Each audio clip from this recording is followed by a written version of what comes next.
Hi, and I'd like to welcome everyone to our webinar today, Embarking on the Next Journey, Innovations in Pre-Departure Orientation Programs for Refugees. My name is Susan Fratsky, and I am a policy analyst here with the Migration Policy Institute. And I'll be joined on our call today with by three speakers who have a range of expertise and experience themselves working with pre-departure programs for refugees. We'll be joined by Lena Kainz, who is an associate policy analyst with MPI Europe, William Penstil, who is the head of resettlement and integration support for IOM Norway, and Nawal Terjour, who is a mentor with the Dutch pre-departure orientation program. Before we get started, I have a few housekeeping notes to share. First, I'd like to remind everyone that the audio from today's webinar will be on our website later today. The address is migrationpolicy.org/events, and it's on your screen if you're watching the webinar on your computer. If you have any technical problems, please feel free to email events@migrationpolicy.org. And if you have problems hearing via the web, you can use the dial-in via your phone on the call-in information that was sent to you on email. Finally, we'll have a written, not a voice, question and answer, but please feel free to submit questions to us either through the Q&A function and the chat box on the right of your screen. You can also email them to events@migrationpolicy.org. Or if you're on Twitter, please feel free to tweet at us at Migration Policy, or you can use the hashtag MPIDiscuss.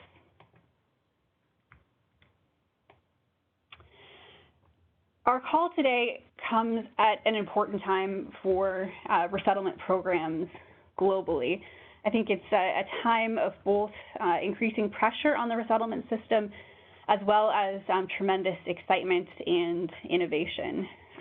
For those who have been following resettlement trends over the last few years, you'll know that while the numbers of refugees who are being referred and resettled through resettlement programs globally have gone down in the last couple of years, primarily because of the drop in the commitments from the U.S., the number of new countries and new resettlement programs that are entering the field has risen, which is quite exciting.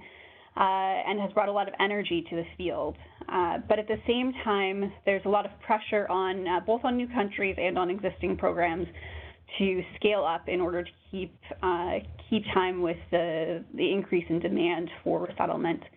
And that's, I think, been also a trend as we've entered global conversations around the implementation of the Global Refugee Compact, as well as the three-year resettlement strategy that forms a part of that. And we're, of course, right now in the preparatory period leading up to the first Global Refugee Forum in December. And there's a lot of pressure and discussion around how to increase resettlement commitments leading up to those international fora as well. But at the same time, as part of these conversations, I think there's also been a growing recognition that resettlement programs themselves need to not only be scaled up when we're talking about numbers or new countries entering the field, but also need to be high quality and well designed in order to be sustainable. So it's not just about increasing numbers, but ensuring that the programs we have are high quality and able to last over time. And that's true whether we're talking about new programs that are emerging or some of the more established ones.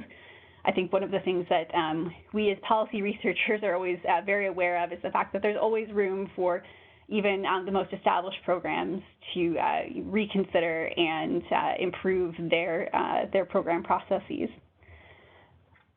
We here at MPI have been part of a project called EU Frank, which is looking at how to strengthen and support resettlement infrastructure across Europe. And as the research partner, we've had the opportunity to contribute to better understanding different parts of resettlement programs. And of course, one of the most critical parts of the resettlement program is the pre-departure period and all of the things that go into that.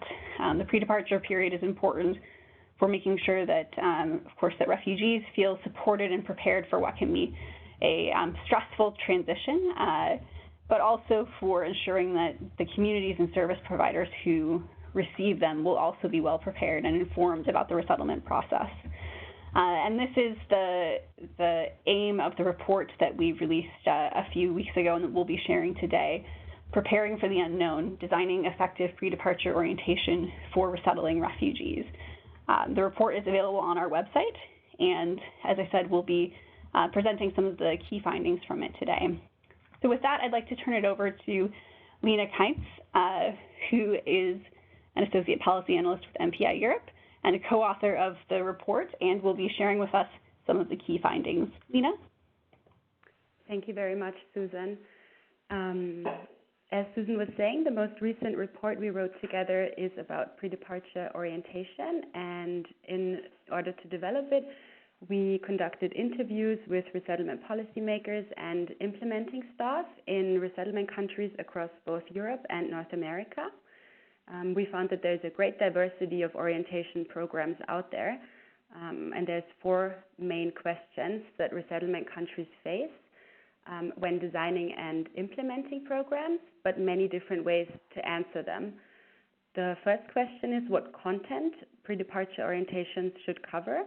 While all orientations provide information to resettling refugees about the process that awaits them and what the resettlement country will be like, some countries have now also started to include skills training focused on providing language lessons, but also how to better cope with culture shocks and cultural changes and misunderstandings into the orientation trainings to better prepare refugees for the transition ahead.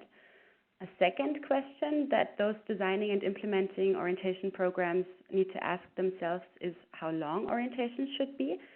On average, they last between 3 and 5 days. But again, there's a great variety, and some countries are conducting orientations that only last 1 or 2 days, or others that conduct orientations that are spread out over several weeks during the pre-departure period, such as the Netherlands, for example. Policymakers will also need to decide at what point during the resettlement process such orientations should take place. Most of the orientations take place after refugees have already been selected for resettlement and before they depart. But there's also some innovative practices, for example, by Finland, where refugees already receive information about the resettlement country during the selection process. And other countries, such as New Zealand, for example, decide to convey all information about the country primarily after refugees have already arrived. And finally, those designing and implementing programs will need to decide who should deliver orientations. There's 3 primary choices for that. Some countries have decided to go with working together with international organizations such as IOM, for example, organizations that have extensive experience in providing orientations and already existing operational capacities on the ground. But other countries such as the Netherlands and Belgium, for example, have opted to deliver most of the trainings themselves, as they place a greater value on using trainers that have a personal familiarity with the resettlement countries. A third choice is to use a blended model where, for example, national authorities work together with IOM or another organization in collaboration with higher education institutions to deliver that training. And this is, for example, done in Finland.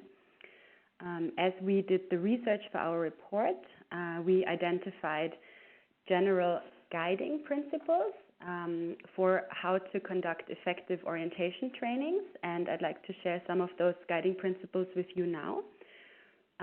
We found that generally orientation curricula shouldn't only be focused on conveying information, but they should also strive to develop a positive attitude among resettling refugees towards the resettlement process, and also start to build up skills that they need in order to navigate their life in receiving communities after arrival.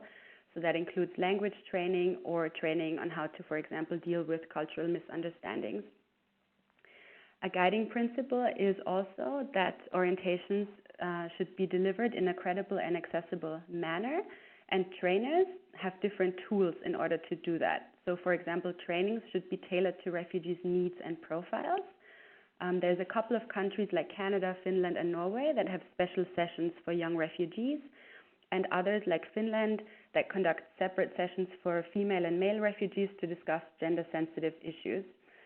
Others use a broad range of instructional techniques, for example, interactive role plays or storytelling methods, to ensure that refugees walk away with the information they need and retain and absorb information.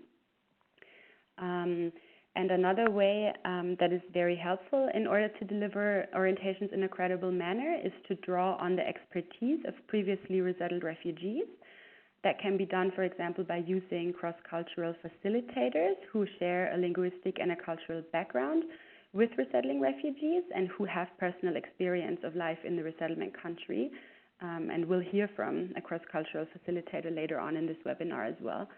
Another way to incorporate the expertise of resettled refugees into the process is, for example, to conduct Skype calls or to share video testimonies before refugees depart, and that can be a way to share information about what awaits refugees and also the struggles they may experience after arrival.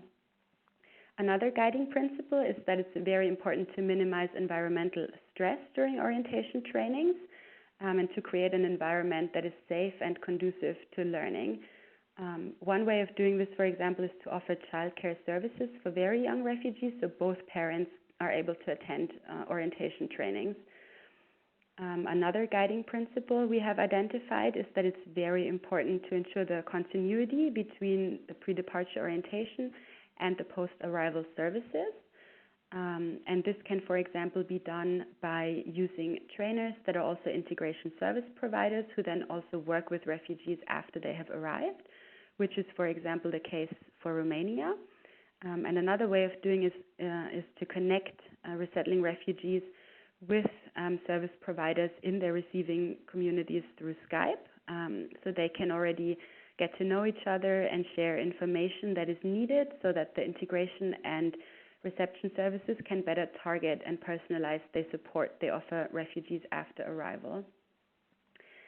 In addition to preparing resettling refugees for the transition ahead, it's equally important to also prepare receiving communities for the adjustments that they may undergo as the newcomers arrive in their midst. And this can, for example, be done by offering information seminars to community members who will be neighbors of resettling refugees, or even local authorities who will be in touch with them when they're providing services towards refugees. And such information seminars are, for example, done in Norway and the UK. We'll hear about the Norwegian example later on in the webinar as well. Finally, another guiding principle is that it's very important to incorporate monitoring and evaluation into the program design and delivery from the start. And this is important because it can help policymakers as well as orientation trainers to gain insights whether their orientation trainings meet their intended goals, and also provide information of how resettling refugees are faring in the receiving communities over time and how well they integrate. And monitoring this and evaluating the findings allows policymakers to then better design pre-departure orientations in the future. On a concluding note, there's maybe a word of caution to add, and that is that the officials in charge of designing and implementing orientations sometimes can feel the pressure to show that resettling refugees are integrating quickly and successfully into their new communities. And it may be tempting to look at orientations in that context as a tool to speed up the integration process. However, what we found is that no orientation, regardless of what model is chosen for its design, will be able to teach refugees everything they need to know before they depart to the resettling country. And so there's a need for intensive post-arrival reception and integration services, regardless of what type of orientation programs are offered before departure. And ultimately, what pre-departure orientations can do is to help navigate the transition ahead that refugees face into their new communities in a more smooth way and a more confident way, and to create a solid foundation upon which the reception and integration services can then build for the years to come. Thank you so much, Lena. I think that's an excellent transition into our next speaker, William Paintfield, who is the head of resettlement and integration support at IOM Norway. And William will be speaking about the IOM Norway Predeparture program, and particularly the seminars that they prepare for resettling communities to provide them with information on refugee populations and what to expect from resettlement. William? Hi. Thank you very much, Susan, for the introduction. Hello, everyone. Yes, IOM Norway started providing information to quota refugees, pre-departure orientation in 2003. And when the program was being developed, we decided to include a component where municipal workers, refugee workers will also be given information about the refugees, where they are coming from, why they are coming to Norway. So over the years, we have managed to provide hundreds of refugee country and culture information seminars in Norway. When we started in 2003, we were expected to provide 5 seminars in a year, but now we provide between 20 and 30 refugee seminars in a year. During the Syrian crisis, we provided around 38 and 40 seminars because many of the municipalities that were going to resettle Syrian refugees wanted to know about Syria, about the culture, and then about possible challenges that the refugees will encounter when they come to Norway. What do we talk about during these seminars? We ask municipalities that want information seminar to come with the topics they want us to talk about. For example, if one wants to talk about Congo, one can focus on history or the culture, and by asking the municipalities to inform what they want, we think is the best way to approach information sessions for municipalities. So generally, municipalities would want to know about history. Some would want to know about the political system. All want to know about education and health system. They want to know about why they've become refugees, the conflict, and what is happening in, for example, Syria. And then we also talk about cultural differences. And we spend most of the time to talk about possible integration challenges. Why should municipalities be given this information? These are the reasons why municipalities should also get information about the refugees.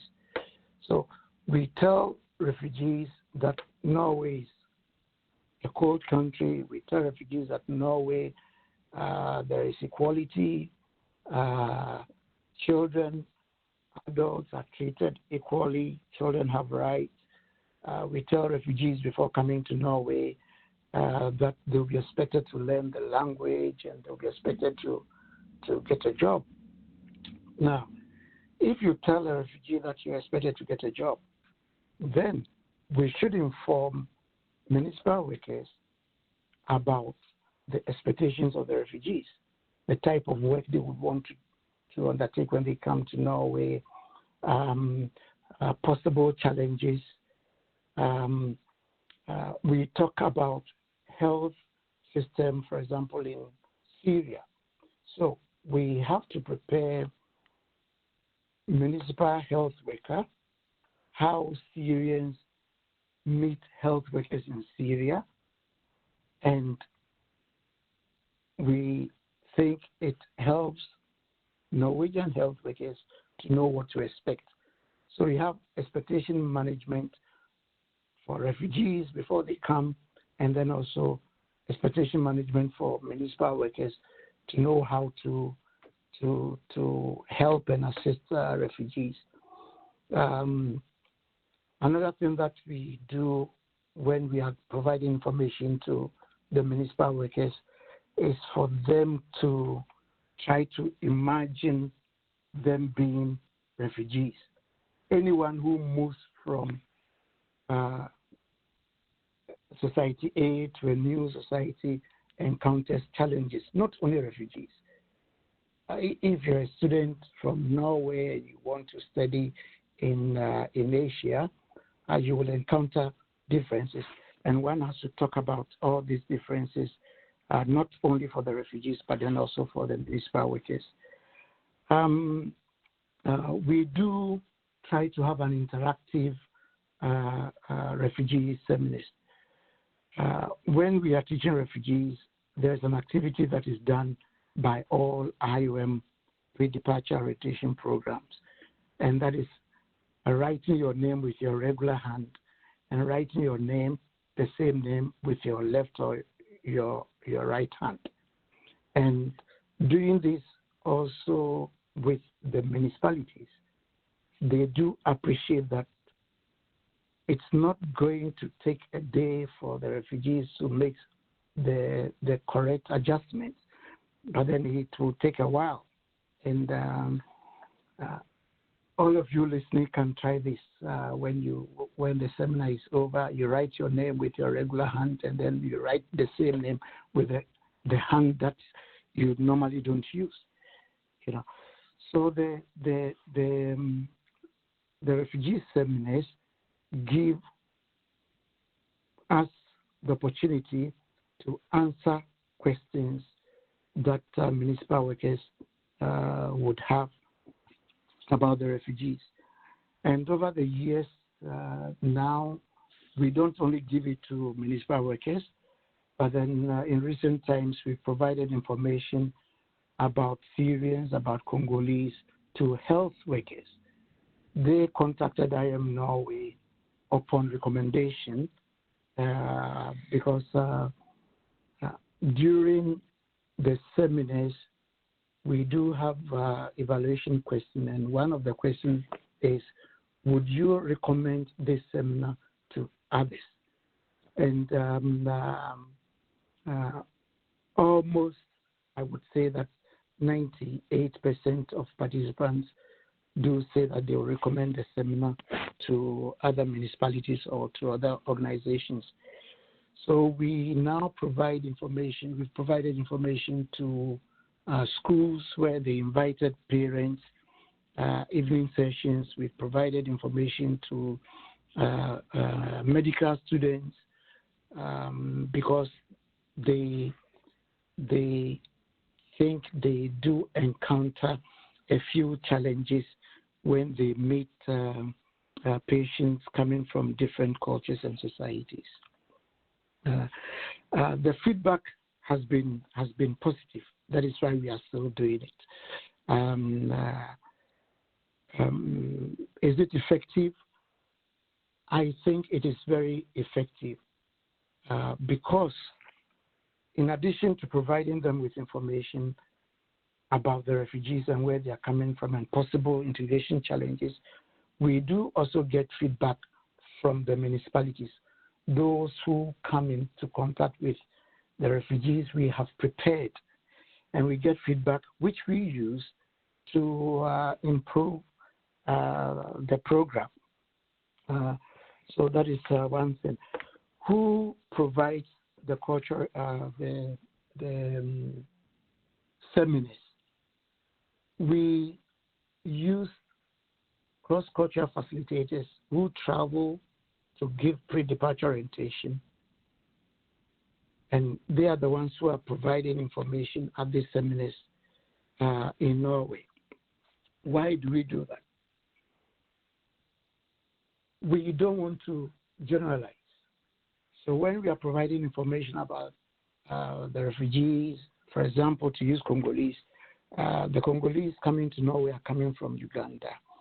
And so we will send a cross-cultural facilitator who went to Uganda to a municipality in Norway to talk about the refugees who are coming. And we'll talk about Congo, the reason for the war, and then how long they've lived in Uganda and possible challenges.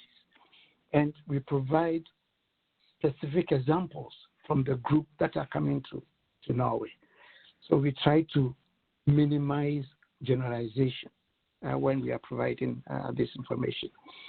Another positive thing about the refugee seminar is that we try as much as possible to meet refugees who went through the cultural orientation program to find out how they are doing, if the information we provided has been helpful and has been useful. So by doing that, we continuously improve the program. For example, we went to a municipality, we met a refugee who got orientation, and the refugee said that she was informed that in Norway she was going to get help, which is true. But then the refugee understood that she was going to be spoon-fed, if I should use this expression. You know. So we came back and we decided to find better ways of talking about, yes, you are going to get help, but then it doesn't mean you are not going to play a role in getting help. Yeah.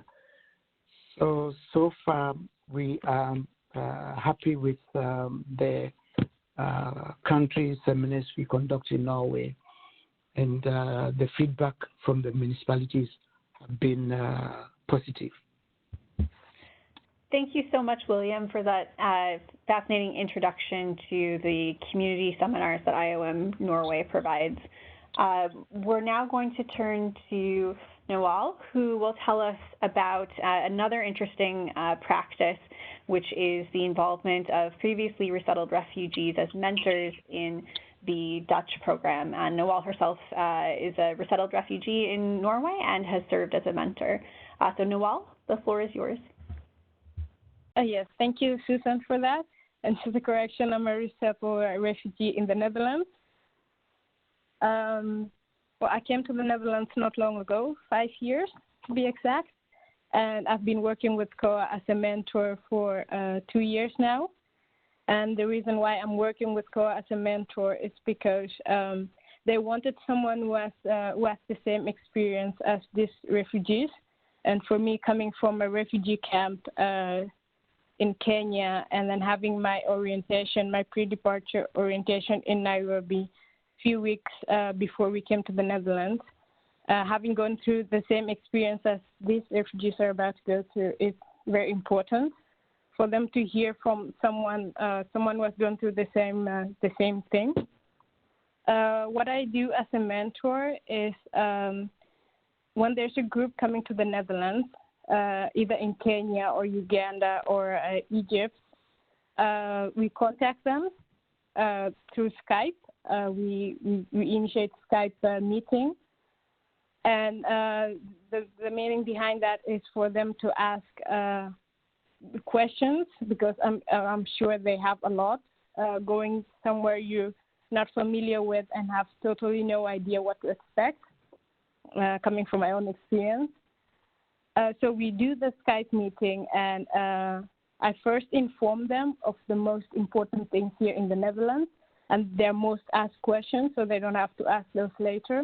And they mostly ask stuff about education and health insurance, since it's not there in most of the countries in Africa, and especially if you're living in camp, so they have no idea what that is. And then go ahead and inform them about education and finding a job and having to learn a new language, because here in the Netherlands it's Dutch most of the time. So that is also something they want to know. And another thing is finding a house here. And for some parents, some of the questions that they ask is for women or men who've left their husbands or wives in Africa. They also ask, how could they bring them here? How would that be possible? And my role is just to give the necessary information and to answer as many questions as I can for them. And if I don't know, if I don't have an answer to the question, the core workers are there to also help them out. My own experience with COA 5 years ago in Kenya, I think they did not have the program wasn't the same as now, because back then in 5 years back in Kenya they tried to also do the Skype meeting that we do right now, but it wasn't possible at the time. And when we came to the Netherlands, there wasn't a mentor like what I do right now.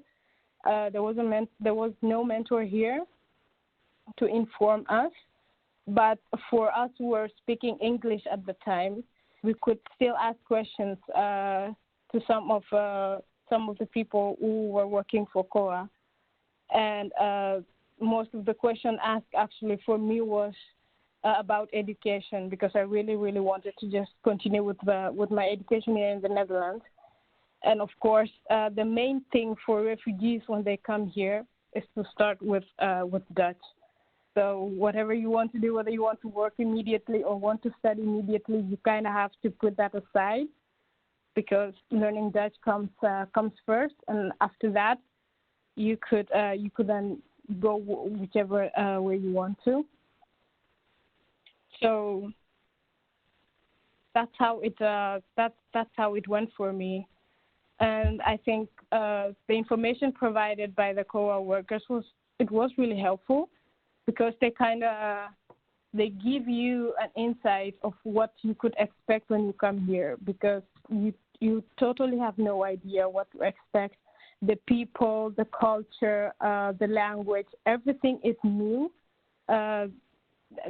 In Africa, in Kenya, and here, comparing these two countries, it's very different.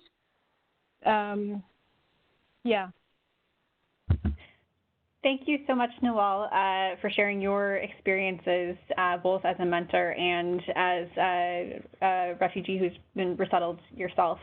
And my apologies, Nawal is, of course, a mentor with the Dutch Predeparture program, not the Norwegian program. Thank you again for your comments.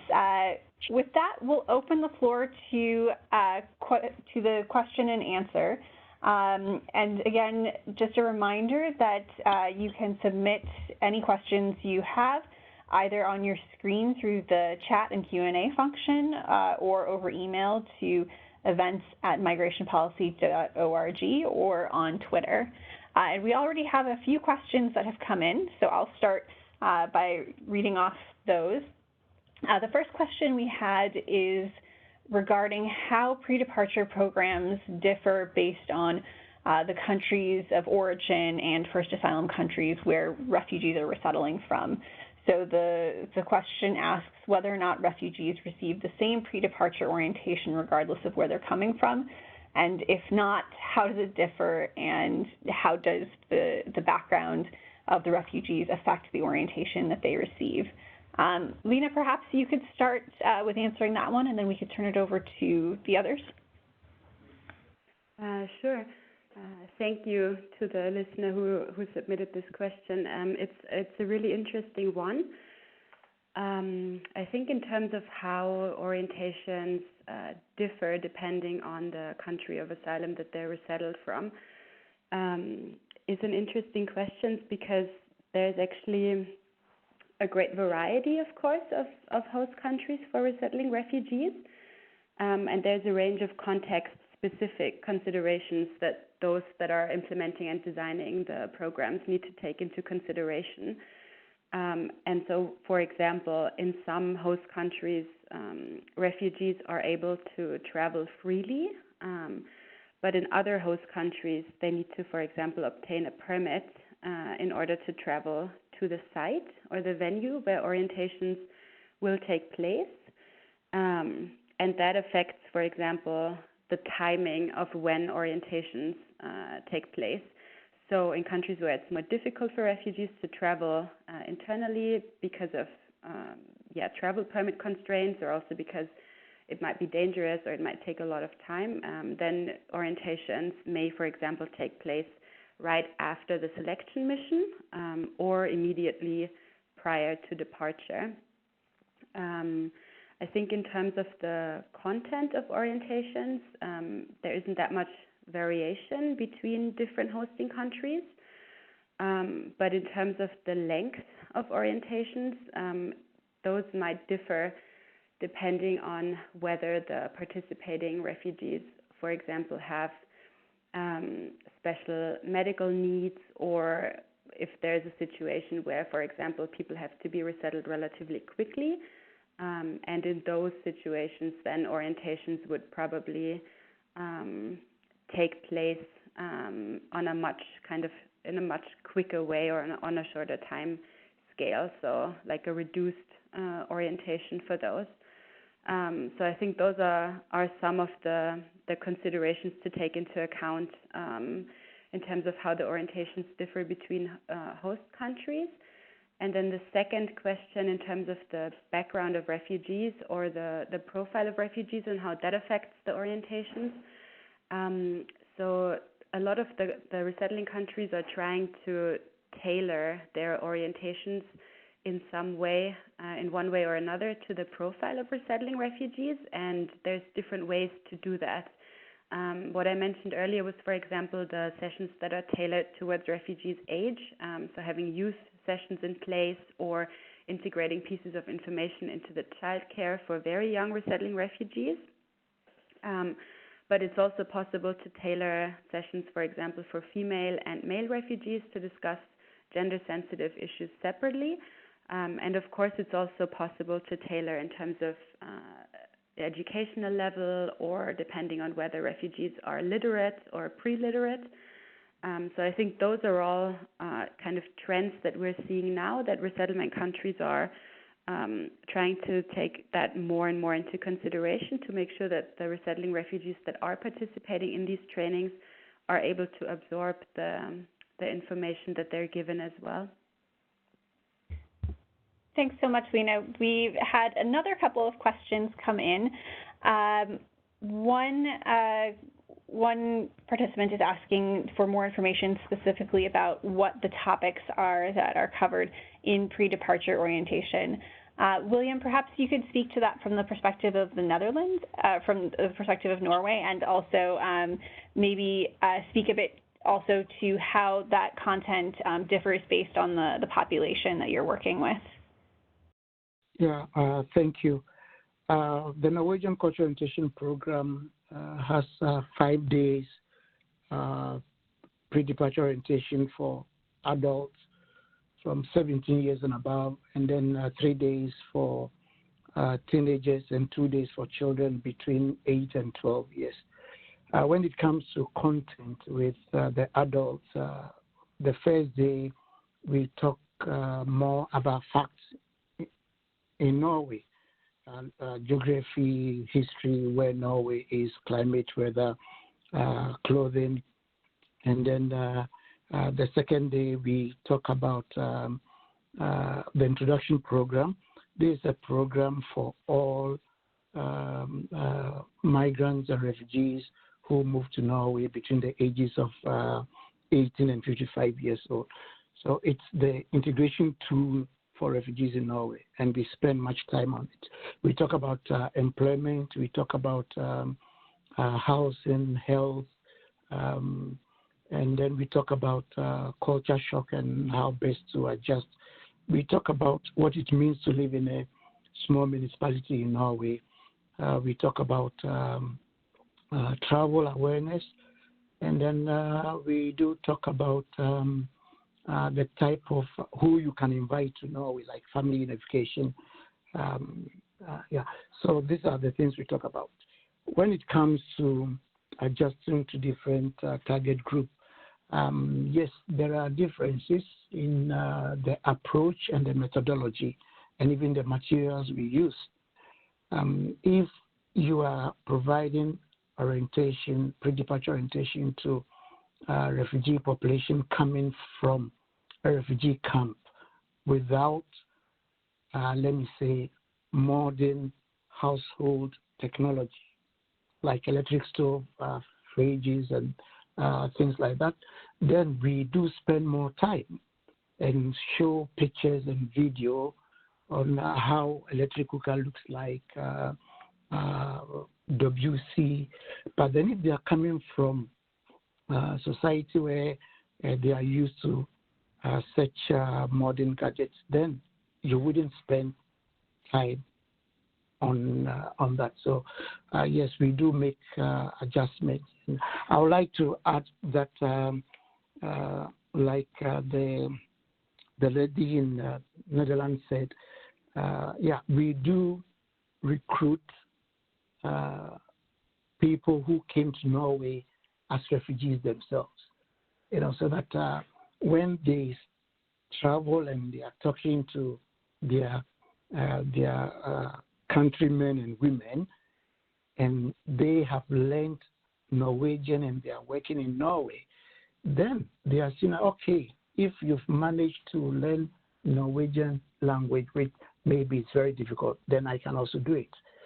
And if the same person goes to a municipality in Norway to talk about, for example, Congolese, then the municipalities will know that, okay, so a Congolese has come to Norway, has learned the language, went to school, and is working in a municipality in Norway.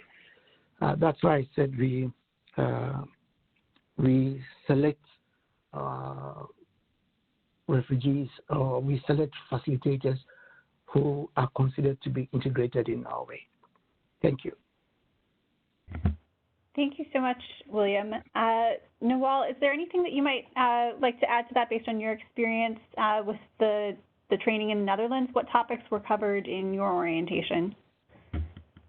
Well, yeah, I would like to add something to that. Most of the things William already mentioned. Yeah, when you come here to the Netherlands, there's always someone from the municipality that you're registered at who helps you at home with using the appliances and how to use your money and doing groceries and just how to adapt to everything. That person is called a contact person, but it's not from COA. It's from the municipality that you're registered at. Yeah, for the rest, you basically get the information from COA itself of what you could expect here. But there's always someone who helps you with all of that. You don't have to figure it out on your own. Thank you. Thank you. We have another question that is about the type of language training that refugees receive as part of the pre-departure program. Nawal, perhaps you'd like to get us started talking about how language is incorporated in the Dutch program based on your experience? Yeah, sure.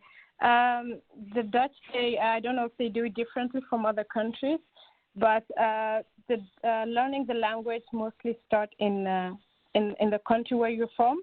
For me, it was in Kenya, a few weeks before we came. And what they do is they basically teach us the basic things about the language, like introducing yourself and knowing your own address in case you get lost. And just the basic things that could help you go around in the country.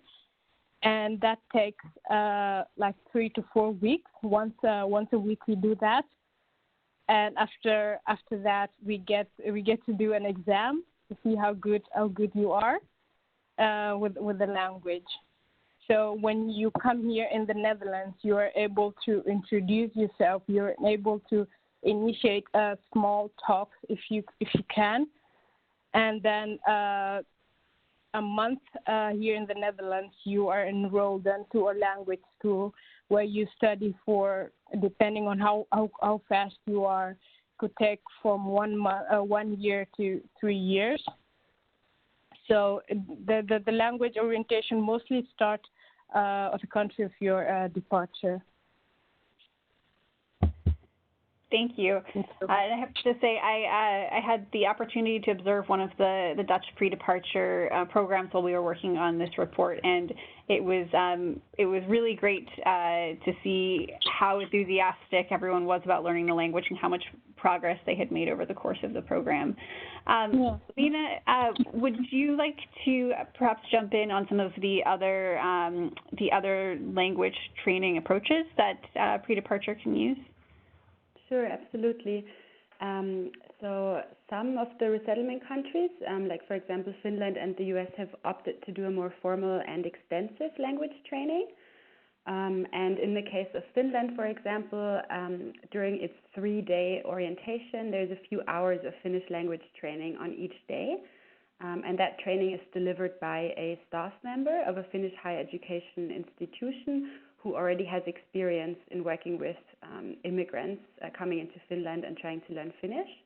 And what's interesting is that the pre-departure language training, in that training the same methods of language learning are used as in the post-arrival language training. So refugees can already familiarize themselves with the way that the language is being taught. And even in the pre-departure context, the language training takes place entirely in Finnish. And the trainers do that by using, for example, videos or pictures, as well as objects, to show participants what they mean and to help them learn a few words in Finnish. And in the US, there's also a language training offered pre-departure. It's the most extensive language training, 60 hours of English instructions before refugees are resettled. However, participation in that language training is limited only to those refugees who are already literate in at least one language and who have no or just a very basic knowledge of English when the training starts. And that training is actually delivered by refugees themselves who speak English and who work with Church World Service as instructors for the language training. When we were doing the research for the report, I think what we found is that those that conduct the language training have told us that these language lessons really help refugees to feel more confident about the resettlement process and that they do remember what they have learned pre-departures. And are able and proud to use words, for example, when they're trying to speak with their neighbors or meet people in the communities already from the beginning.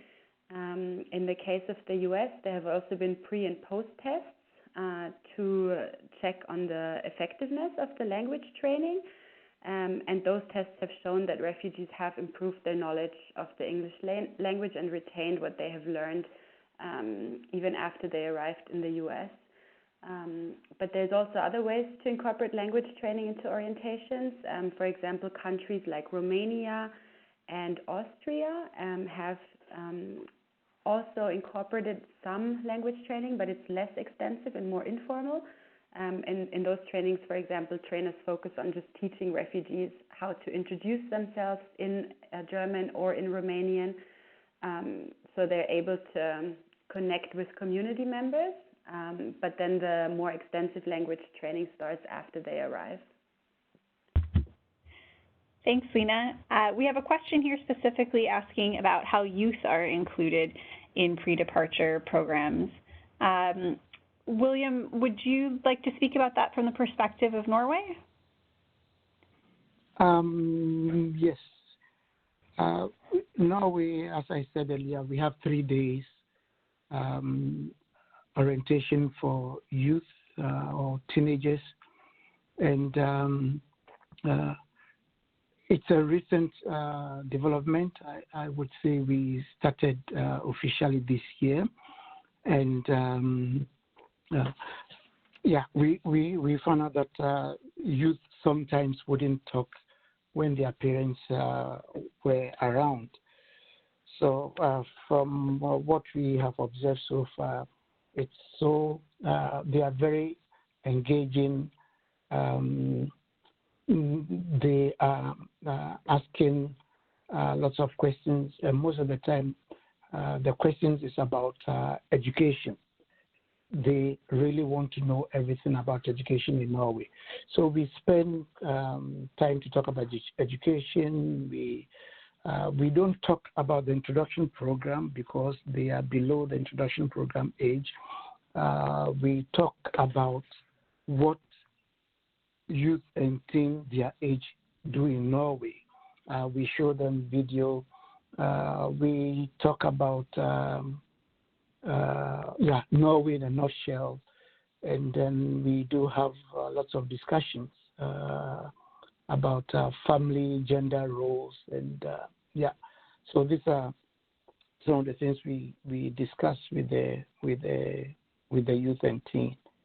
We also do talk about health and housing, and then living in a Norwegian municipality for a youth or a teenager. Yeah. Thanks, William. Lena, is there anything that you'd like to add based on the research for the report on how youth are involved?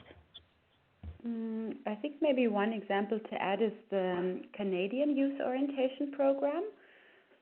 So what Canada does is basically that it has a youth orientation that lasts between 1 to 1.5 hours per day, and that takes place after the sessions for adults. So youth can attend the session for adults, but then there's also an extra session for them scheduled right after.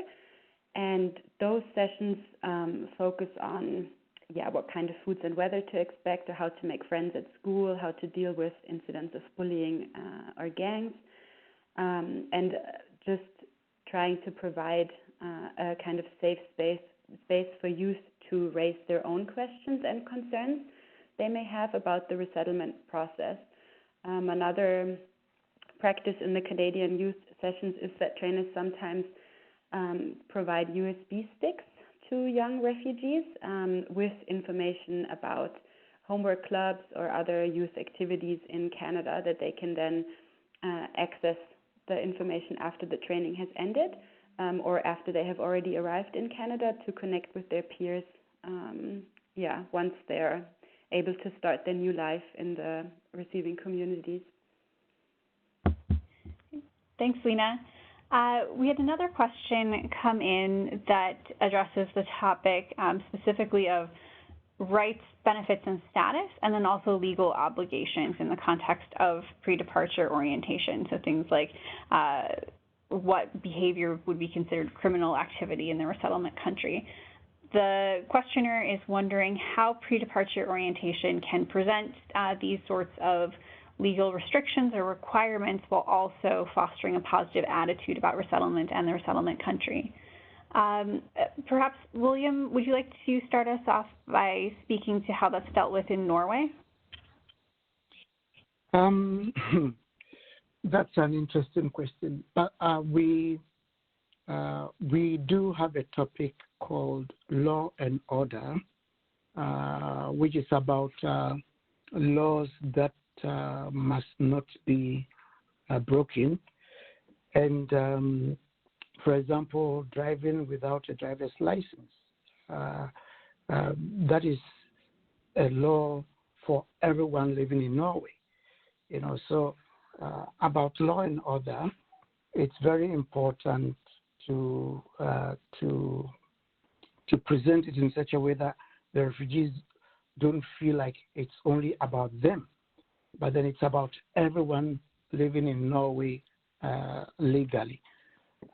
For example, in Norway, there is age limit to who can buy alcohol or who can buy cigarettes.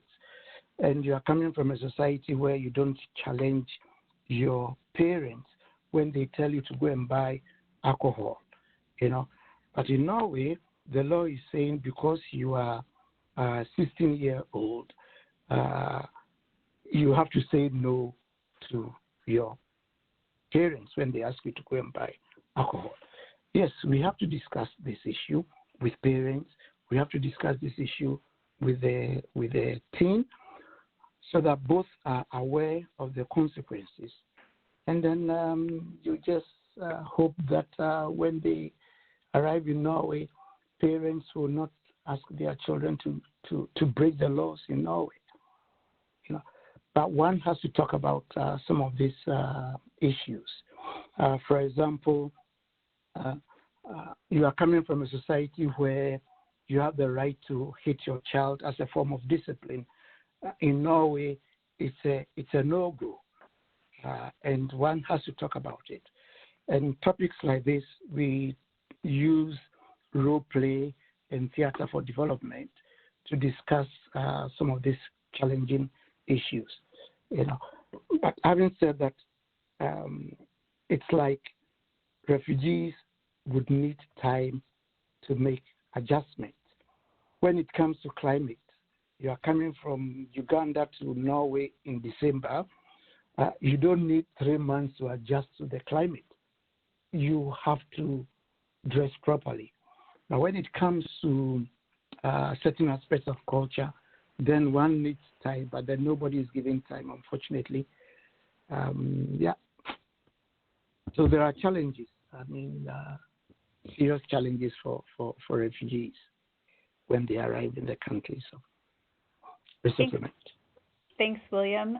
Nawal, is that a topic that's come up in your conversations as a mentor? That has come up back in our orientation in Kenya, like how to handle your kid, raising your kid. Like William mentioned, you have the right to hit your child there, but here in the Netherlands, it's a different case. You cannot do that. So parents are informed about that. And two other topics that they also emphasize on is discrimination and racism here. How could you go about with that if you feel discriminated or feel like people are being racist against you? And another topic that they also talk about, it's not actually about law. It's a little bit about law, because it's about culture shock. And what they talk about on that is like seeing gay couple on the street. How could you go about with that? Because it's something that they're totally unfamiliar with. So instead of going to them and shouting, how could you handle that? And that they're told it's something totally normal here from where they're coming from. So stuff like those. Thanks so much, Nawal. We just have a couple of minutes left, and so I'm going to use my prerogative as moderator to pose one last question to all three of our speakers, and that is, if you could offer one recommendation to policymakers who are working on pre-departure orientation programs, what would you tell them? What would you recommend that they focus on or take away as the most important lesson in designing a pre-departure program? Lena, would you like to start us off? Sure. I think there's many things to take into consideration, so it's very hard to choose one recommendation. But I think for me, one of the most important things to walk away with is mainly to broaden the perspective a little bit, what pre-departure orientation can do for resettling refugees.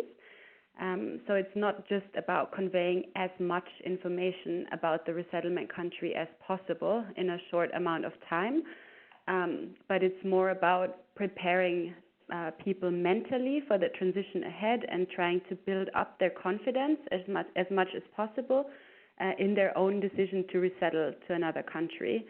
And I think the use and the expertise of previously resettled refugees to do that, who honestly share information about what it was like for them on a personal level, can be of great value in trying to better prepare refugees for the transition ahead.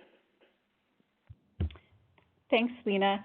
I think the point about involving previously resettled refugees is a really interesting one. William, perhaps we'll go to you next. And that's actually a question that just came into us, which is how already resettled refugees are involved.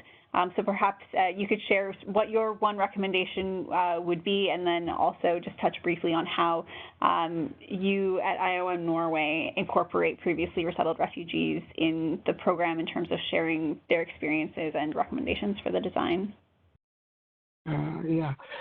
Thank you.